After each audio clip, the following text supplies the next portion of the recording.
ఆ మనసు అనేది ఇప్పుడు అందరి దగ్గర ఆ మనసే ఉండేది. ఇప్పుడు ఆ మనసుకే చెప్పాలి ఇప్పుడు అవన్నీ. ఆ మనసు ఇక్కడ ఉండద్దా? ఎవరెవరి పనుల మీద అది ఏదైతే నమ్ముకోవాలి ఇప్పుడు ఆ మనసు, ఆ నమ్ముకునే దాని మీద వెంటబడి వెళ్ళిపోతా ఉంది. శరీరం మీద కూర్చోంది కానీ ఎక్కడికి వెళ్ళాలనో వెళ్ళిపోతా ఉంది. కాబట్టి ఆ మనసు ఇన్ని రకాలుగా ఉంది కాబట్టే కదా.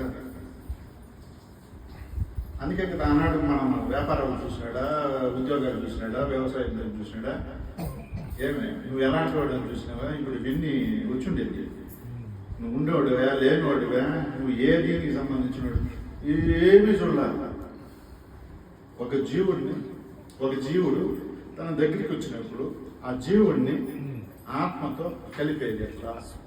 ఈ జీవుడిని నాలో కలుపుకునేది ఏమే? ఇంతే చూసినాడు. ఈ జీవుడు ఆనాడు విడిపడినాడు, నాతో ఉన్నాడు. ఈరోజు విడిపోయి తప్పిపోయినాడు.